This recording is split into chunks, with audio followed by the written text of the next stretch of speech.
السلام علیکم ناظرین، پروگرام ویژن پر راجہ آتے ذوالفقار کے ساتھ آپ کی خدمت میں حاضر ہوں۔ لیں جی، بشرا بی بی نے پھر انصاف کا گھنٹہ ہلا دیا ہے اور کہا ہے کہ میرے باتھ روم میں ایک نہیں کئی کیمرے نصب ہیں۔ یہ کیا کہانی ہے، یہ اس پروگرام میں آپ کے ساتھ شیئر کریں گے۔ اور سابق کمشنر راولپنڈی لیاقت چٹھا جنہوں نے دھومیں مچا دی تھیں، ان کے بارے میں بھی کچھ اطلاعات موصول ہوئی ہیں کہ وہ کہاں پر ہیں، کسی حد تک وہ منظر عام پر آ گئے ہیں۔ اس کے علاوہ بھی کافی ساری اہم خبریں ہیں جو آپ کے ساتھ ہم ان پر آج بات کریں گے۔ تو سب سے پہلے ہم بات کر لیتے ہیں آصفہ بھٹو زرداری صاحبہ سے۔ آصفہ بھٹو زرداری صاحبہ جو ہیں وہ ضمنی انتخاب میں بلا مقابلہ رکن قومی اسمبلی منتخب ہو گئی تھیں اور ان کا نوٹیفیکیشن جاری کر دیا گیا تھا۔ آج وہ پہلی بار بطور رکن قومی اسمبلی جو ہے وہ پہنچی قومی اسمبلی میں، اور وہاں پر انہوں نے حلف اٹھایا۔ اسپیکر سردار ایاز صادق نے ان سے حلف لیا، اور آصفہ بھٹو زرداری جو ہے وہ بھٹو خاندان کی یہ جو تھرڈ جنریشن ہے بلاول بھٹو زرداری والی، اس کی یہ دوسری رکن ہے جو کہ اسمبلی میں ہے۔ تو ہم یہ کہہ سکتے ہیں کہ یہ کافی زیادہ ان کی ریزمبلنس جو ہے وہ شکل و صورت کے اعتبار سے وہ محترمہ بے نظیر بھٹو سے ملتی ہے، اور اس کے ساتھ ساتھ یہ سٹائل بھی وہی اپناتی ہیں، اسی طرح دوپٹہ، اسی طرح کی ڈریسنگ بھی ان کی تقریباً ویسی ہی ہوتی ہے۔ تو یہ ایک خبر تھی، ہم نے کہا ذرا ابتدائی میں ہی آپ کے ساتھ ہم شیئر کر لیں۔ دوسری ایک اور خبر ہے، وہ بہت ساری مستقبل کی اچھی خبروں کا منبع ثابت ہوگی۔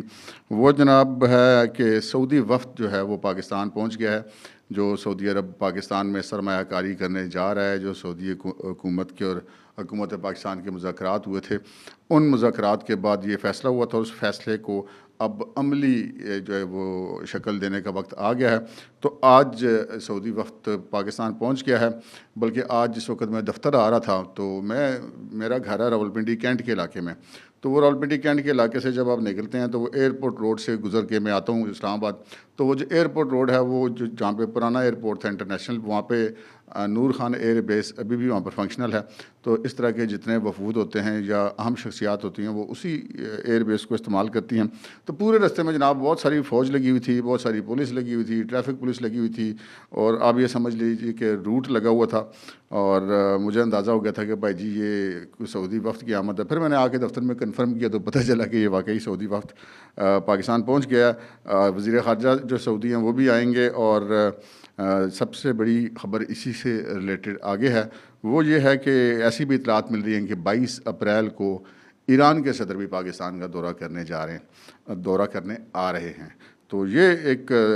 اچھی خبر تھی۔ پاکستان جو کافی عرصے سے بین الاقوامی طور پہ بہت زیادہ تنہا ہو گیا تھا، اس کو جو ہے اس کی بحالی کا بین الاقوامی تعلقات کی آغاز جو ہے وہ موجودہ حکومت نے کیا تھا، اور یہ اسی کا تسلسل ہے۔ اس سے اگلی خبر کی طرف بڑھیں تو پاکستان تحریک انصاف سے متعلق ہے، اور بنیادی طور پہ یہ ہماری نیوز ٹو یو کی ایک خبر کی تصدیق ہے۔ وہ کیسے؟ آپ کو یاد ہوگا کہ ہم نے آپ سے میرا خیال ہے گزشتہ کوئی 1.5-2 ماہ پہلے ہم نے آپ کے ساتھ یہ خبر شیئر کی تھی کہ ایک نئی قانون سازی کا فیصلہ ہوا ہے جو حکومتی اتحاد ہے اس کے اندر، اور وہ قانون سازی ہوگی کہ چیف جسٹس آف پاکستان کی بھی جو ہے وہ اس عہدے کی ایک میعاد مقرر کر دی جائے، اس سلسلے میں قانون سازی کر لی جائے۔ اور جیسے بہت سارے عہدے اور ہیں جن کی ایک مدت ہوتی ہے، جس کی سب سے بڑی مثال ہم سروسز چیفز جو ہیں ان کی مدت ہوتی ہے کہ جب وہ آتے ہیں تو اس کے بعد وہ 3 سال تک اپنے اس عہدے پر رہتے ہیں۔ تو یہ تجویز ذرا اور تھی کہ جو چیف جسٹس ہوتا ہے، جب وہ چیف جسٹس بنتا ہے تو کسی کو 1 مہینہ ملتا ہے، کسی کو 4 سال ملتے ہیں، ایک جسے کہتے ہیں کہ ایک بے یقینی کی سی کیفیت رہتی ہے کہ، اور پھر جب اس کی مدت ملازمت تو نہیں کہنا چاہیے، ہے تو ملازمت ہی ہے، لیکن بہرحال وہ جو اس عہدے کی ان کی مدت ہے اگر وہ متعین ہو جائے گی تو بہرحال ایک پہلو اس کا جو مثبت وہ بھی ضرور دیکھا جانا چاہیے، اور وہ یہ ہے کہ جب چیف جسٹس آف پاکستان کو یہ پتہ ہوگا کہ میں 3 سال کے لیے یہاں پر ہوں، تو وہ کسی قسم کے وہ جو پریشر یا کسی قسم کے دباؤ نہ لینے کے لیے اس کی قوت میں اضافہ ہوگا۔ مطلب اگر چیف جسٹس آف پاکستان جو ہے وہ اگر انصاف کی فراہمی دل سے چاہتا ہو تو اس کو اس قانون سازی کے ذریعے تقویت ملے گی۔ لیکن جہاں پر ہر معاملے کو سیاست میں دیکھا جاتا ہے، تو رؤوف حسن جو پاکستان تحریک انصاف کے ترجمان ہیں، انہوں نے پریس کانفرنس کی ہے یا میڈیا ٹاک کی ہے، اس کے بیچ میں جناب انہوں نے کہا ہے کہ جناب chief justice of Pakistan justice قاضی فائز صاحب کو فکسڈ چیف جسٹس بنانے کی تیاریاں ہیں، اور جو ہے وہ قاضی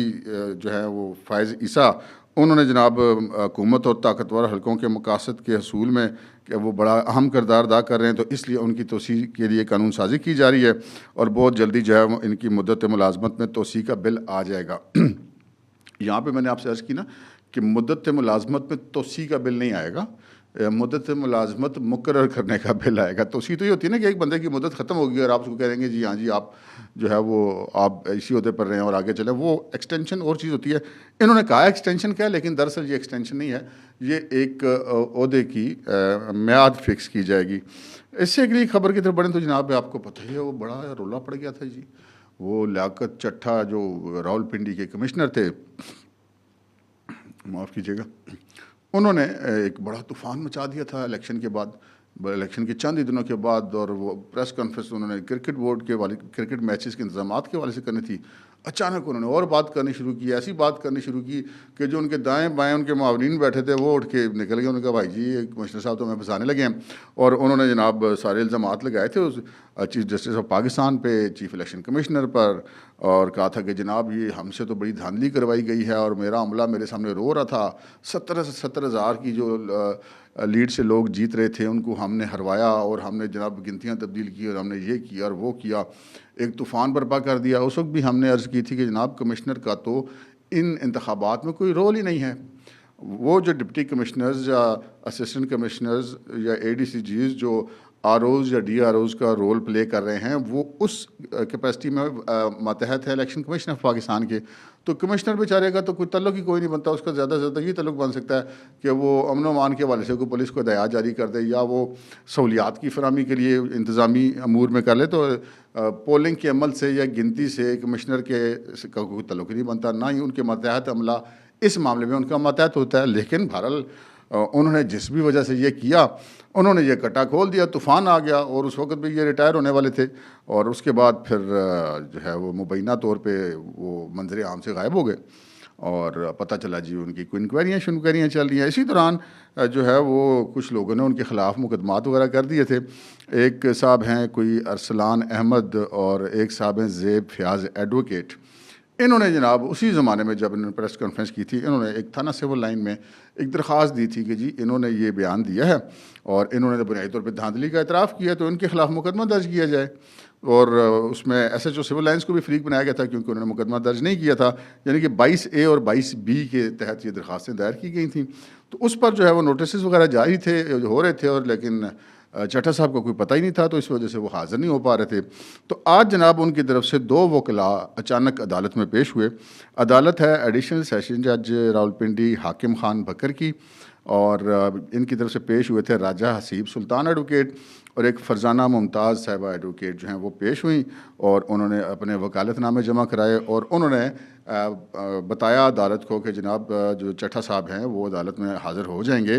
لیکن اس وقت سچویشن یہ ہے کہ ایک انکوائری ان کے خلاف الیکشن کمیشن میں چل رہی ہے اور ایک انکوائری ان کے خلاف محکمانہ چل رہی ہے، تو وہ بہت زیادہ بزی ہیں، تو وہ ابھی عدالت میں پیش نہیں ہو سکتے، تو لہٰذا ان کو تھوڑی سی مہلت دے دی جائے، جس کے بعد وہ عدالت میں پیش ہو جائیں گے، جس پر ایڈیشنل ڈسٹرکٹ اینڈ سیشن جج راولپنڈی حاکم خان بکر نے انہیں کچھ دنوں کی مہلت دیتے ہوئے سماعت 20 اپریل تک ملتوی کر دی۔ آپ کہہ لیں کہ 5 دن کی مہلت مل گئی ہے، 5 دن کے بعد ان کو اپنا جواب وہ داخل کرانا ہوگا، زیادہ امکان یہ ہے کہ تحریری جواب شاید ان کا آ جائے گا اس کیس کے حوالے سے، لیکن بہرحال ہو سکتا ہے وہ خود بھی پیش ہو جائیں، تو یہ کم از کم پتہ لگ گیا کہ جی وہ بندہ ادھر ہی ہے، وہ بندہ ادھر ہے تو تبھی اس نے وکیل انگیج کیے نا جی، ویسے تو نہیں وکیل جا کے پیش ہو گئے، وکالت نامے جمع کرا دیے، وکالت نامے پہ تو ان کے جو کلائنٹ ہوتا ہے اس کے سائن بھی ہوتے ہیں۔ تو یہ کمشنر راولپنڈی جو تھے سابق لیاقت چٹھا، وہ جناب آپ یہ کہہ سکتے ہیں کہ وہ اب منظر عام پر آ گئے ہیں یا آنے کو ہیں۔ اس سے اگلی خبر کی طرف بڑھیں تو جناب وہ کہتے ہیں نا کہ ویلے دی نماز تے ویلے دیاں ٹکراں، یعنی کہ جب شام گزر جائے تو پھر لکیر پیٹنے کا کوئی فائدہ نہیں ہے۔ یہ میں کیوں کہہ رہا ہوں، یہ میں اس لیے کہہ رہا ہوں کہ جناب ایک خاتون ہیں مشال یوسف زئی، غالباً یہ آج کل کوئی جو خیبر پختونخوا میں حکومت ہے پاکستان تحریک انصاف کی، اس یا آپ سنی اتحاد کونسل کہتے ہیں، اس کی کوئی ایڈوائزر شیزر بھی ہیں، کیونکہ وہ جب بندے اپنے ذرا فکس کرنے ہوتے ہیں نا مختلف عہدوں پہ، تو جہاں پر ان کی حکومت ہے انہوں نے وہیں پہ کرنے ہیں۔ تو یہ خاتون جو ہے ان کے بارے میں یہ پتہ چلا ہے کہ یہ بنیادی طور پہ ان کو جو ایک اور ذمہ داری ملی ہوئی ہے وہ بشرا بی بی کی ترجمان بھی یہ ہیں، اور انہوں نے جناب ایک نئی ترجمانی کی ہے آج، اور انہوں نے فرمایا ہے کہ جی یہ جو جس ہار کا ذکر کیا جا رہا ہے یہ توشہ خانہ والے کیس میں، وہ تو ہم نے بیچا ہی نہیں ہے، وہ تو ہمارے پاس ہے، یعنی کہ بشریٰ بی بی کے پاس ہے، تو پھر یہ سزا تو کسی اس کی جواز نہیں بنتا۔ اب یہ انہوں نے فرما دیا، غالباً یہ انہوں نے ٹویٹر پہ کہا، اور اب یہاں پہ یہ معاملہ ہے کہ یار بندہ اسے پوچھے کہ بی بی یہ کیس اتنا عرصہ کورٹ میں چلتا رہا، ٹرائل ہوتا رہا، رولے پڑے رہے جناب، پیش نہیں ہو رہے، وکیل نہیں پیش ہو رہے جناب، گواہ آ گیا جی، گواہ پہ جرح ہو رہی ہے جی، نہیں ہو رہی جی، کبھی جج اور وکلاء کی تلخی ہو رہی ہے، کبھی وکلاء کی آپس میں تلخی ہو رہی ہے، اتنے دن، اتنی سماعتیں، اتنے مہینے یہ کیس ٹرائل کورٹ میں چلتا رہا، تو آپ نے اس وقت کیوں نہیں عدالت کو بتایا کہ یہ ہار تو ہمارے پاس موجود ہے؟ لیکن جہاں پہ سمجھنے کی بات کچھ اور ہے، یہ بڑے نا ٹرکی گیم ہوتی ہے، بات کچھ اور ہوتی ہے، لگا کسی اور طرف دیتے ہیں۔ بات یہ ہے کہ یہ جو سزا اس کیس میں بشریٰ بی بی کو ہوئی ہے یا عمران خان کو ہوئی ہے، وہ اس وجہ سے نہیں ہوئی کہ آپ نے اس ہار کو فروخت کر دیا۔ وہ فروخت والا معاملہ تو گھڑی والا ہے بھائی، یہ وہ گھڑی کے علاوہ کچھ اور اشیاء ہیں، لیکن اس ہار کے حوالے سے تو کوئی ایسا الزام ان کے اوپر نہیں ہے کہ انہوں نے فروخت کیا۔ جب الزام ان کے اوپر یہ ہے ہی نہیں ہے تو آپ صفائی اس طرح کی کیوں دے رہے ہیں؟ اب ایک عام آدمی جس کو نہیں پتا کہ ان کو سزا کس جرم میں ہوئی ہے، وہ کہے گا اچھا یار دیکھو ہار تو ان کے پاس سے سزا دے دی، بڑی زیادتی کر دی۔ بھائی بات یہ ہے کہ یہ سمپل سا طریقہ ہے۔ انہوں نے کہا جی وہ 1,80,00,000 روپے اس ہار کی تخمینہ لگایا گیا تھا، 50% جمع کرا کے لے لیا، تو اس میں کون سا قصور کر دیا؟ بالکل ٹھیک ہے جناب، یہ بات اگر اتنی سادی ہے تو بالکل ٹھیک ہے، لیکن یہ بات اتنی سادی ہے نہیں۔ بات یہ ہے کہ پہلے ہار آپ نے جمع کرانا تھا توشہ خانہ میں، جو کہ نہیں کروایا گیا۔ پہلا جرم تو یہیں پہ بن گیا۔ دوسرا جرم یہ ہے کہ جو آپ نے تخمینہ لگوایا وہ ٹھیک نہیں لگوایا، اپنی مرضی کا تخمینہ لگوایا۔ تیسرا جرم یہ ہے کہ پھر جب مرضی کا تخمینہ لگایا تو آپ نے اس کی رقم کم لگوائی اور وہ پھر کم رقم جمع کروائی۔ پھر اس کے بعد کی بات ہے نا کہ وہ بیچا یا نہیں بیچا، وہ تو بعد کی بات ہے، لیکن یہاں پر یہ 3 جرائم تو ہیں۔ بنیادی طور پہ سزا تو اس سے بے قاعدگی کی ہوئی ہے، یا اس آپ یہ سمجھیں یہ خیانت مجرمانہ ہی ہے نا کہ آپ کو ایک تحفہ ملا ہے، آپ نے وہ توشہ خانہ میں جمع ہی نہیں کرا اور اپنے پاس رکھ لیا، اور اپنے پاس ہی رکھ کے آپ نے اس کا تخمینہ بھی لگوا لیا۔ اس کا ایک پروسیجر ہوتا ہے نا، آپ وہ جمع کراتے ہیں، جمع کرانے کے بعد جو سیکرٹری کیبنٹ ڈویژن کے افسران وغیرہ وہ اس کا جا کے تخمینہ لگواتے ہیں، تو ان کو تو پھر آرڈر ہو جاتا تھا کہ بھائی تخمینہ لگوا دو، تو وہ تخمینہ لگوا کے بیچارے لے آتے تھے، اور پھر یہ ہو جاتا تھا۔ اور پھر وہ گھڑی والا بھی تو معاملہ ہے، خالی یہ تو نہیں ہے، اور توشہ خانہ کی اور بہت ساری چیزیں اور گھڑیاں بھی اور بھی ہیں، تو بات صرف اتنی سادی نہیں ہے تو کہ یہ معاملہ ہو، تو یہ لگا کسی اور طرف رہے ہیں، اور اب آ کے یہ بیان دے رہی ہیں جب کیس ٹرائل چلتا رہا، پورے ٹرائل کے دوران بشریٰ بی بی نے، عمران خان نے، ان محترمہ نے یا ان کے وکلاء نے کسی نے نہیں کہا کہ جی وہ ہار تو ہمارے پاس ہے جناب، یہ ہے دیکھیں، اور عدالت کو کہہ دیتے کہ جناب لگوا لیں اس کی وہ جو بھی ان کو ہے وہ تخمینہ لگوا لیں، یا نیب والے سے دوران تفتیش پیش کر دیتے کہ جناب یہ ہار ہمارے پاس ہے اور آپ اس کو تخمینہ لگوا لیں۔ اب یہاں پر تو کیس یہ بھی ہے نا کہ وہ آپ نے ہار جمع ہی نہیں کروایا توشہ خانہ میں، ڈائریکٹ اپنے پاس رکھ لیا، تو یہ اس میں بہت ساری چیزیں ہیں، تو یہ لگاتے کسی اور طرف ہیں، بات کچھ اور ہوتی ہے۔ تو اب یہ جو میں نے وہی عرض کی کہ وہ سانپ گزر گیا تو لکیر پیٹنے کا فائدہ نہیں ہے، اس پوائنٹ آف ویو سے کہہ رہا ہوں کہ ٹرائل میں آپ نے نہیں پیش کیا، بڑا لمبا موقع تھا آپ کے پاس، نہ انکوائری میں پیش کیا، نہ ٹرائل میں پیش کیا، نہ جرح میں پیش کیا، تو اب آپ اپیل میں کیسے، تو آپ ایک نئی بات کر رہی ہیں، اور بات بھی وہ کر رہے ہیں جو ہے نہیں، جو چیز آپ سے پوچھی جا رہی ہے یہ اس کا جواب نہیں ہے۔ خیر اب یہ دیکھتے ہیں کہ اس پہ عدالت کیا کرتی ہے۔ اس سے اگلی خبر کی طرف بڑھتے ہیں جناب، وہ اگلی خبر جو ہے وہ عدت کیس کی اپیل کے حوالے سے ہے۔ عدت کیس کی اپیلیں چل رہی ہیں اسلام آباد ہائی کورٹ میں، جو عمران خان اور بشریٰ بی بی دونوں کو سزا ہوئی تھی، اور خاور فرید ملکہ اس میں مدعی ہیں۔ اس میں بنیادی طور پہ ابھی جو باقاعدہ اپیلیں ہیں ان کی سماعت نہیں ہو رہی، اس وقت سماعت ہو رہی ہے اپیلوں کی جو پر سزا کو معطل کرنے اور ضمانت پر رہائی کی، وہ ان درخواستوں پر سماعت ہو رہی ہے۔ تو ان درخواستوں پر جو ہے وہ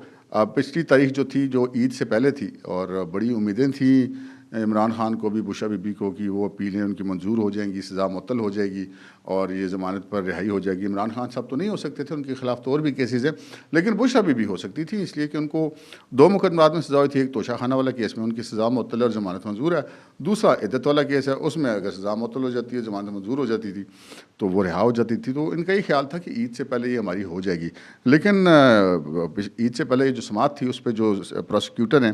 رضوان عباسی صاحب، راجہ رضوان عباسی ایڈوکیٹ، وہ تشریف نہیں لائے، انہوں نے کہا جی میری مصروفیت ہے. خیر اسے بڑا غل مچا, کوئی جناب نہیں آ رہے, وہ جان بوجھ کے ڈیلے کریں. بہرحال جج صاحب کو جب انہوں نے کہا سلمان صفدر وغیرہ نے کہ جی یہ اس طرح کر رہے ہیں اور یہ جان بوجھ کے کر رہے ہیں, تو انہوں نے کہا جی آپ اپنے دلائل دے لیں, ان سے ہم پھر لے لیں گے. تو ان کے دلائل وہ ہو گئے تھے. عمران خان اور بشرا بی بی کے وکلاء نے اپنی دلائل دے دیے تھے. عثمان گل تھے غالباً وکیل اس میں بشرا بی بی کے, اور سلمان صفدر جو تھے وہ عمران خان صاحب کے. تو اس کے بعد پھر اس کی سماعت عید کے بعد ملتوی ہو گئی تھی, جو کہ آج تھی.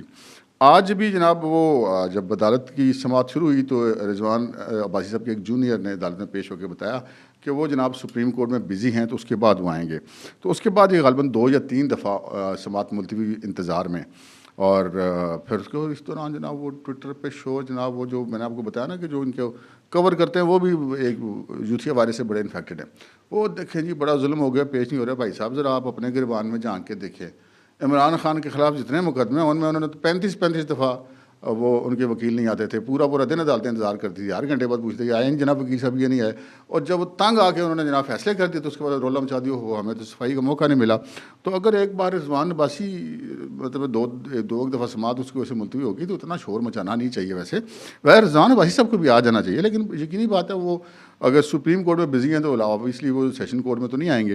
تو بہرحال پھر اس کے بعد ابھی ان کا شور شرابہ چل ہی رہا تھا کہ جناب جج صاحب نے بھی کہا کہ جی ٹھیک ہے اگر نہیں آئیں گے تو ہم یک طرفہ فیصلہ کر دیں گے. تو پھر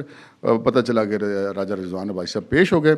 راجہ رضوان عباسی صاحب پیش ہوئے, انہوں نے اپنے دلائل دیے, اور دلائل دینے کے ساتھ ہی انہوں نے استدعا کی کہ جناب اس مقدمے کی سماعت کو مئی کی ابتدائی تاریخوں میں انہوں نے کوئی تاریخیں بتائی تھی کہ ان تک ملتوی کر دیا. جو اس کے بعد وہ چلے گئے, اور اس کے بعد جو ہے وہ عدالت نے ان کی وہ استدعا کہ مئی میں تک ملتوی کر دیجیے وہ تو نہیں منظور کی. البتہ 24 اپریل تک مقدمے کی سماعت ملتوی کر دی گئی. جو سزاؤں کی معطلی والا معاملہ تھا وہ اب پھر 24 تک تو کم از کم چلا گیا ہے. اور اس پہ بھی انہوں نے کہا کہ جی وہ استدعا کر کے تو کمرے عدالت سے نکل گیا. بھائی جب انہوں نے اپنے دلائل ختم کر دیے, استدعا کر دی, اس کے بعد عدالت میں بیٹھ کے کیا کرتے, جج نے جو بھی فیصلہ دینا ہے وہ تو دے ہی دینا ہے.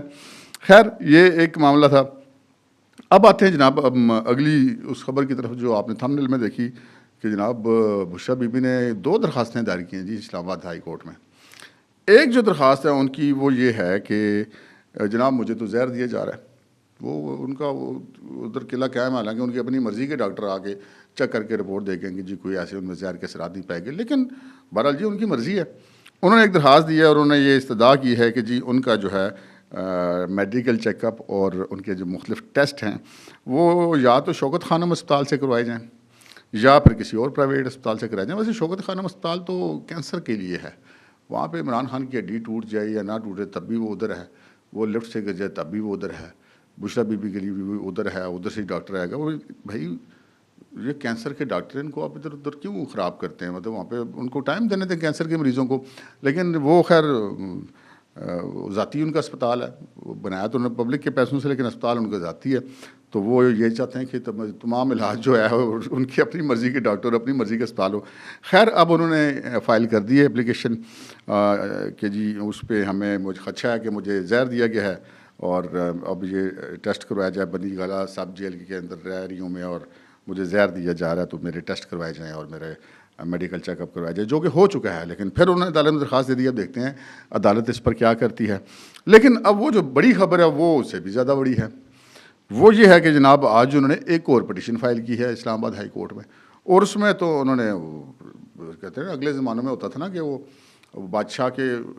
محل کے باہر انصاف کا گھنٹہ لٹکا ہوتا تھا, جو کوئی فریادی آتا تھا اس گھنٹے کو بجاتا تھا. تو جناب بشرا بی بی نے پھر اسلام آباد ہائی کورٹ کا گھنٹہ بجا دیا. انہوں نے کہا ہے کہ جناب اسکرین پر دیکھ رہے ہوں گے اس پٹیشن کا وہ پیراگراف. انہوں نے یہ کہا ہے کہ جی میں جو ہوں بنی گالا سب جیل میں ہوں, اور میرا واش روم جو ہے وہ کمپرومائزڈ ہے. میرے واش روم کے اندر ایک نہیں کئی کیمرے لگائے گئے ہیں, اور میری پرائیویسی وہاں پر نہیں رہی. میری عزت اور وقار کے یہ منافی ہے, میری پرائیویسی کے یہ منافی ہے, غرض ہے کہ یہ میرے تمام بنیادی حقوق کے منافی ہے. بالکل ہم ان کی اس بات کو سپورٹ کرتے ہیں. اگر کوئی ایسا کام ہوا ہے, کسی نے کیمرہ لگایا ہے, تو جناب اس بندے کو جو قانون میں سزا ہے اس سے بھی زیادہ ملنی چاہیے, جس نے لگایا جس نے لگوایا. لیکن اگر ایسا نہیں ہے تو بھائی جان ادھر تو آتے ہیں پڑی ہوئی ہیں الزام لگانے کی. اب ان کے ساتھ کیا ہوگا, وہ شیر آیا والا کام ہو جائے گا. کس دن سچ مچ جناب کو معاملہ ہوا تو کسی نے یقین نہیں کرنا, کیونکہ ہر دوسرے دن